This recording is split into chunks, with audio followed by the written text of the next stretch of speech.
Last video में हमने जैसे सेक्शन बी डिस्कस करा था, इस वीडियो में हम सेक्शन सी को कवर करेंगे and section A and section B के वीडियो के लिंक जो है वो डिस्क्रिप्शन में मैंने ऐड कर दिए हैं, आप वहां जाके विजिट कर सकते हैं।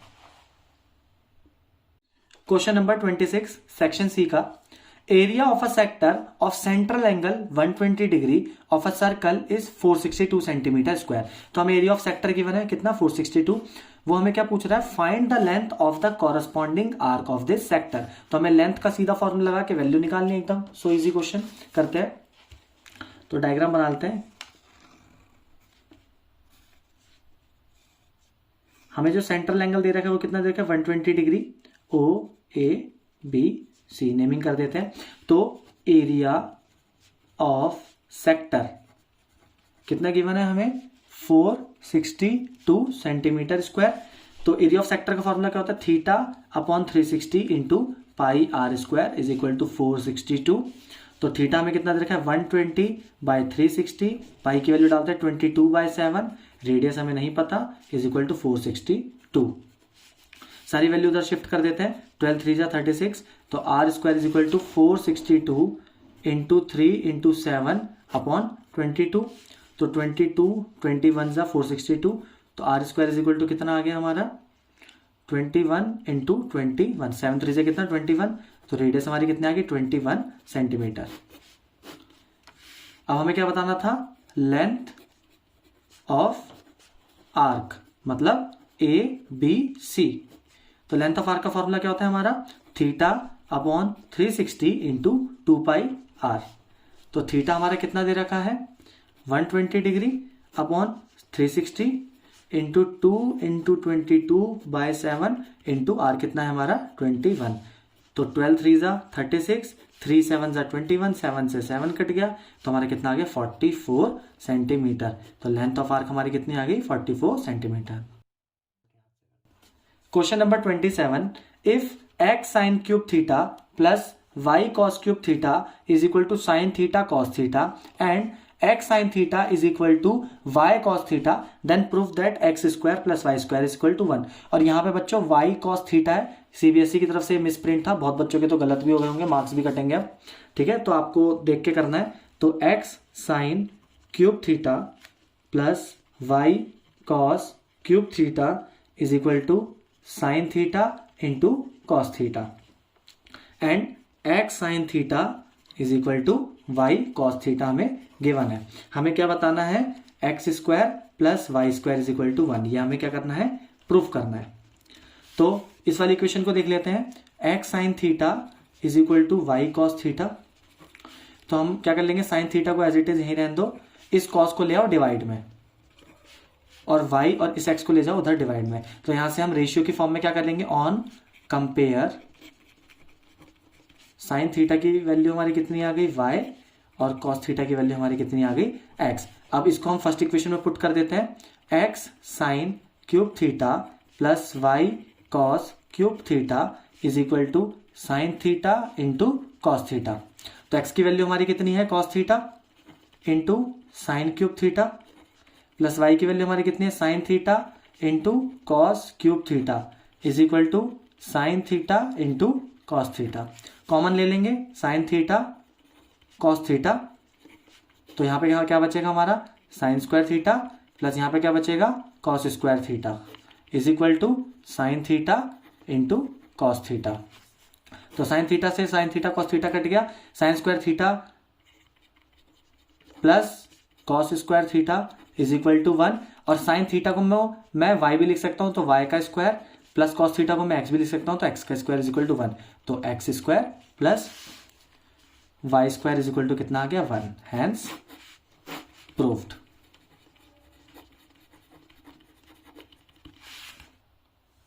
Question number 28, the coordinates of the vertices of triangle ABC are A72, B910 and C14. If E and F are the midpoints of AB and AC respectively, prove that EF is equal to half of BC।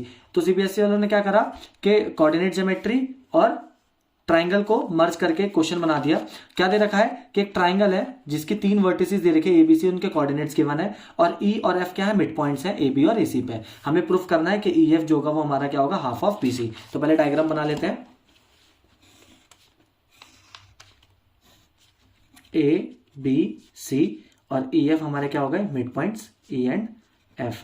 हमें ए के coordinates कितने देखे, 7 2 9 10 and 1 4। ठीक है, तो सबसे पहले हमें पता है, लिख लेते हैं, E and F R the mid points. और मिड पॉइंट्स का फॉर्मूला हमें अच्छे से आता है। हम ई के कोऑर्डिनेट्स कैसे निकालेंगे, कोऑर्डिनेट ऑफ ई आर कैसे निकालते हैं, x1 plus x2 upon 2 and y के y1 प्लस y2 अपॉन 2।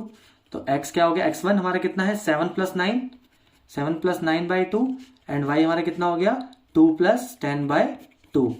तो x हमारा कितना आ गया, 8 और y हमारा कितना आ गया, 6।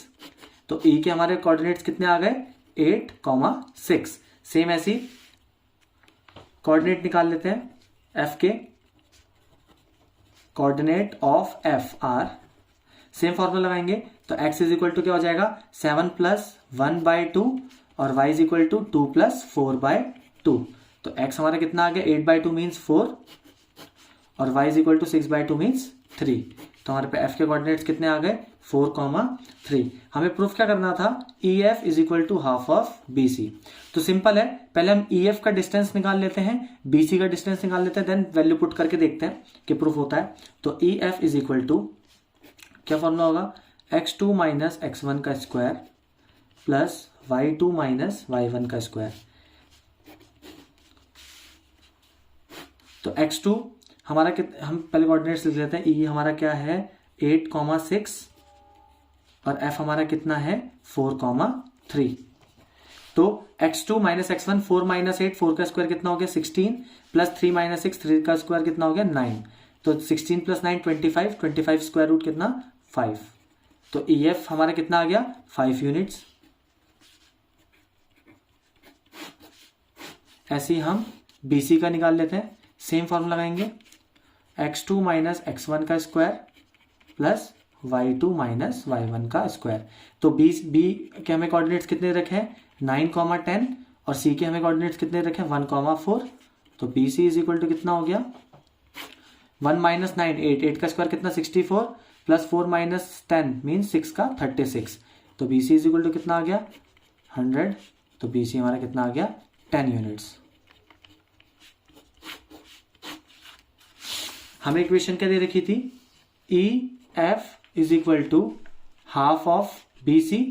तो ई एफ की वैल्यू हमारी कितनी आई है 5 इज इक्वल टू हाफ और बी सी की वैल्यू हमारी कितनी आई है 10। तो 2 5 10, तो 5 इज इक्वल टू 5। तो यहां से क्या हो गया ये, hence proof L H S is equal to R H S.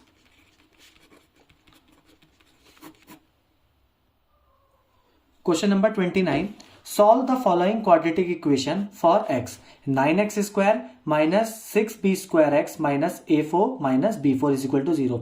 तो हमें क्या दे रखी है, क्वाड्रेटिक इक्वेशन दे रखी है, हमें x की वैल्यू फाइंड आउट करनी है। तो ये थोड़ा कॉम्प्लिकेटेड है, तो हम डिस्क्रिमिनेंट मेथड से करेंगे तो इजी हो जाएगा हमारे लिए। तो करते हैं, सबसे पहले डिस्क्रिमिनेंट मेथड में हम क्या निकालते हैं, d की value which is b square minus 4ac।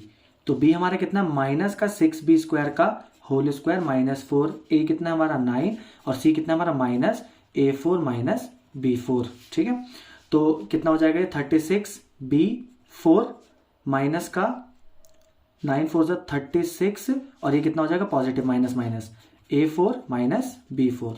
Solve कर लेते हैं, 36b4 प्लस का 36a4 और माइनस का 36b4 कैंसिल आउट हो गए, कितना आ गया 36a4। तो d की वैल्यू हमारी आ गई। अब हम x की लगाते हैं, minus b plus minus root D upon 2a। तो x is equal to minus b हमारा कितना, माइनस का 6b square plus minus root D मतलब 36a4 अपॉन 2a कितना हमारा 9। तो x इज इक्वल टू ये तो हो जाएगा 6b स्क्वायर प्लस माइनस ये कितना आ जाएगा हमारा 6a स्क्वायर अपॉन 9 2 जा 18। ऊपर से हम 6 कॉमन ले लेते हैं, क्या बचेगा b square plus minus a square upon 18। तो 6 3 ज़ा 18। तो एक्स की वैल्यू हमारी कितनी आ गई, b square plus minus a square by 3। Separate करके लिख लेते हैं, x is equal to b square plus a square by 3, b square minus a square by 3। This is the answer.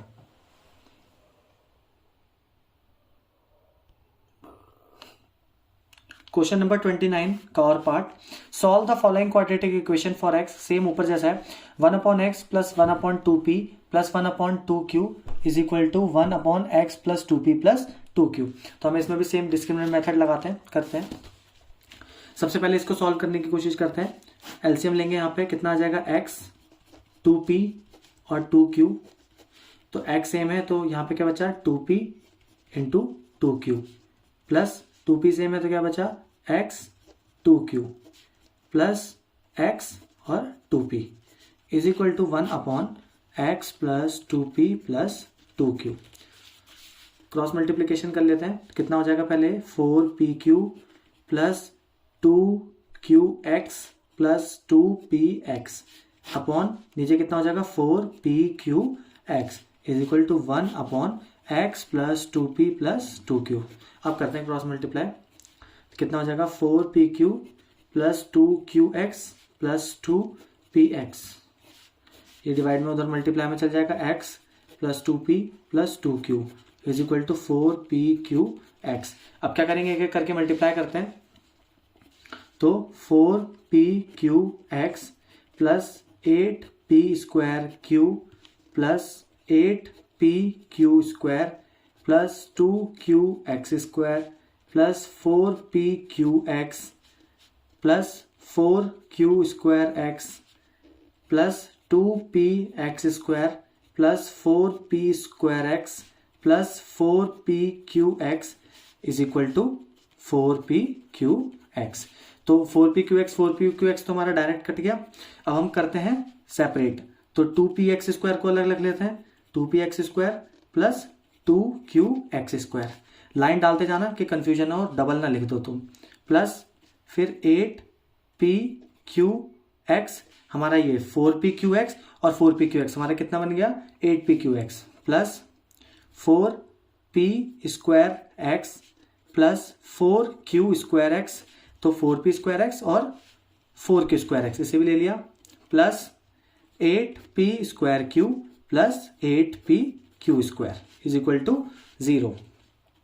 इन दोनों में हम 2 कॉमन ले लेंगे, 2x स्क्वायर, क्या बचा, p प्लस q प्लस इन दोनों में हम 4 कॉमन ले लेंगे, क्या बचा, p square plus q square plus 2pq और x भी ले लेंगे साथ में, तो प्लस अब इन दोनों में हम 8pq कॉमन ले लेंगे, क्या बचा, p plus q is equal to 0।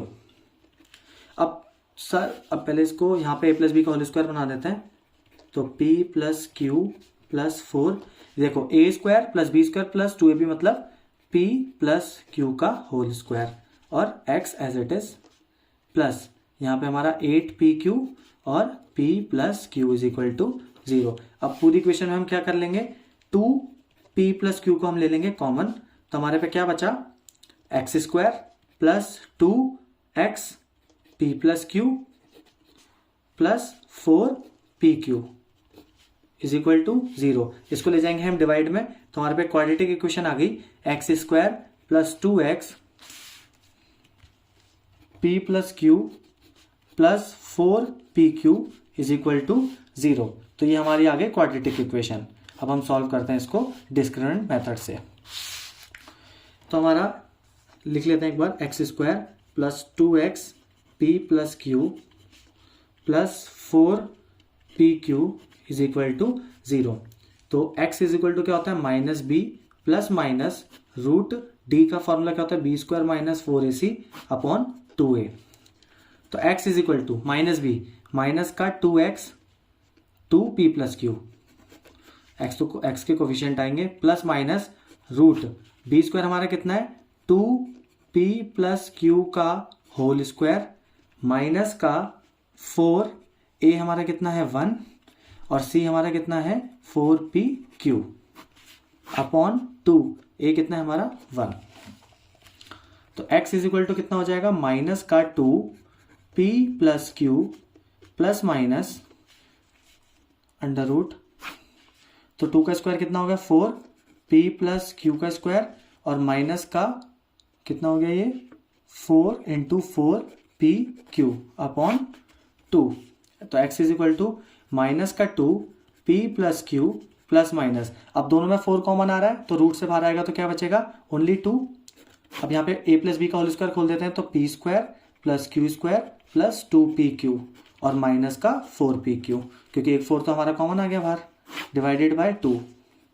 यहाँ से भी 2 कॉमन ले लेते हैं तो 2 कॉमन आ गया तो कितना बचा, माइनस का p plus q plus minus under root p square plus q square minus का 2p q plus minus minus upon 2 से 2 कैंसिल आउट हो गया।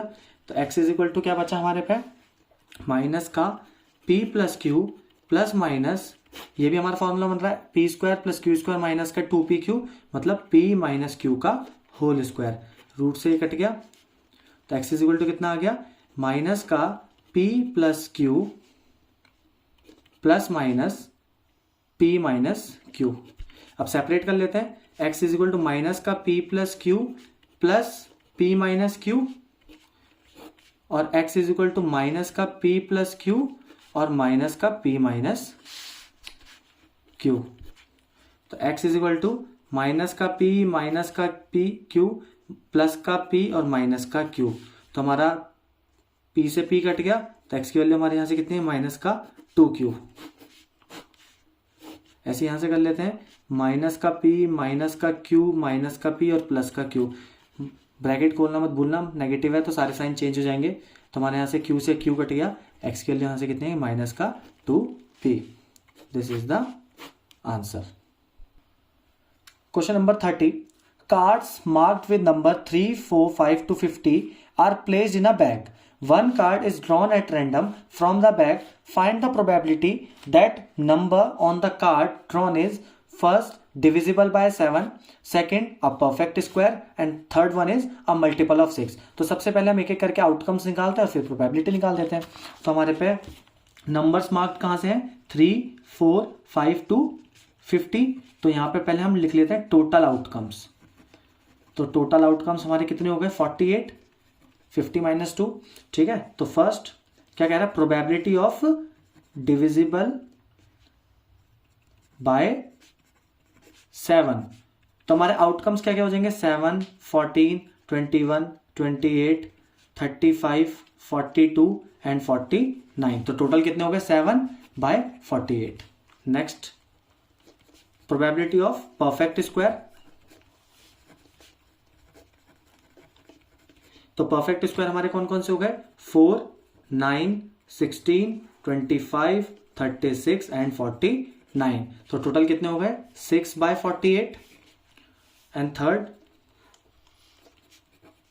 Multiple of 6 is equal to 6 के मल्टीपल क्या हो जाएंगे, 6, 12, 18, 24, 30, 36, 42 एंड 48। तो टोटल कितने हो गए हमारे 8, तो 8 बाय 48। तो ये हमारी हो गई probability. Question number 31, the sum of 4 consecutive numbers in AP is 32 and the ratio of the product of first term and the last term to the product of the two middle term is 7:15. Find the number। तो हमें इसमें 4 consecutive numbers लेने हैं AP में, जिसका सम जो है वो 32 दे रखा है। तो एक चीज का ध्यान रखना है बच्चों इसमें कि कभी भी एपी की टर्म्स में कॉन्जिक्यूटिव नंबर पूछे जाते हैं। जैसे नॉर्मली तो हम x, x+1, x+2 लेते हैं, लेकिन एपी की टर्म्स में हम कॉन्जिक्यूटिव नंबर्स को थोड़ा चेंज करते हैं अपने सॉल्यूशन को इजी करने के लिए। तो देखते हैं कॉन्जिक्यूटिव नंबर। तो let the consecutive numbers be. तो हमारे कॉन्जिक्यूटिव नंबर्स क्या हो जाएंगे, a माइनस 3d पहला नंबर, फिर a माइनस d, फिर a प्लस d और फिर a प्लस 3d। इससे हमारा सॉल्यूशन इजी हो जाएगा। अब वो क्या कह रहा है, इन चारों नंबर का जो सम है वो हमें कितना दे रखा है, 32। तो ऐड कर लेते हैं, a minus 3d plus a minus d plus a plus d plus a plus 3d is equal to कितना हो गया, 35। 2। तो हमारे यहाँ से सारे डी क्या हो जाएंगे, कैंसिल आउट हो जाएंगे। क्या बचा हमारे पे 4a इज इक्वल टू 32, तो 4 8 जा, तो हमारा a की वैल्यू कितनी आ गई, 8 आ गई।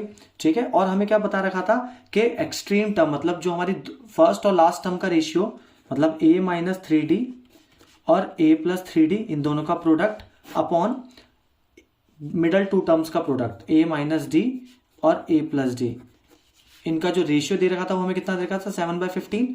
तो यहाँ पे ऊपर सीधा सीधा a plus b minus b का फॉर्मूला बन रहा है, तो a square minus 9d² upon a square minus d square is equal to कितना 7/15। क्रॉस मल्टीप्लाई कर लेते हैं, 15a square minus 9d² is equal to 7a square minus d square, कितना हो जाएगा 15a square minus 135d square is equal to 7a square minus 7d²। तो हमारा कितना आ जाएगा, a को यहाँ ले आते हैं, 15a स्क्वायर माइनस का 7a square is equal to minus का 7d² प्लस का 135d²। तो ये हमारा कितना हो गया 8a square is equal to 128d²। तो यहाँ से हमारा कितना आ जाएगा a square upon d square, नहीं 8a square is equal to 128d²। a की वैल्यू हमारी कितनी आई थी 8, पुट कर देते हैं, 8 का square is equal to 128d²। तो 8 का क्यूब हमारा कितना होता है 512 upon 128 is equal to d का स्क्वायर। तो हमारा काट लेते हैं, कितना आ जाएगा 4, तो d square is equal to 4, तो यहाँ से d is equal to plus minus 2। एक चीज़ का ध्यान रखना, बच्चे डायरेक्ट 2 लिखते हैं तो 2 नहीं लिखना, प्लस माइनस 2, क्योंकि हमारे नंबर्स इसी टर्म्स में चेंज हो जाएंगे। अब इफ केस 1 बना लेते हैं, अगर हमारा d प्लस का 2 होगा तो हम वैल्यू पुट करते हैं। हमारा पहला नंबर क्या था a माइनस 3d, तो a हमारा कितना था 8 माइनस 3 2, तो 8 minus 6 is equal to 2, a plus d मतलब 8 प्लस 2 a माइनस डी पहले, तो 8 प्लस 2 कितना हो गया हमारा 10, फिर a प्लस डी, तो यहाँ भी माइनस कर लेंगे ना, तो 8 माइनस 2 हमारा कितना हो गया 6 हो गया, यहाँ पे प्लस कर लेंगे is equal to 10। And next one a plus 3d, तो 8 प्लस 3 इंटू 2, तो 3 2 6, 8 प्लस 6 हमारा कितना हो गया 14। तो हमारे नंबर्स क्या हो गए 2 6 10 एंड 14। केस 2, तो d यहाँ पे हम क्या लेंगे माइनस का 2, तो a माइनस 3d, तो 8 माइनस 3 माइनस का 2, तो माइनस माइनस प्लस 3 2 6, तो 8 प्लस 6 हमारे कितना हो गया 14। a माइनस d, तो 8 माइनस माइनस का 2, तो 8 प्लस 2 हमारे कितना हो गया 10, माइनस माइनस प्लस हो गए, 8 प्लस a प्लस d, तो 8 प्लस माइनस का 2 कितना हो गया 6, and a plus 3d is equal to 8 plus 3, और d हमारा कितना माइनस का 2, तो माइनस का 6, 8 माइनस 6 हमारा कितना हो गया 2। तो हमारे नंबर्स क्या क्या हो गए 14 10 6 एंड 2।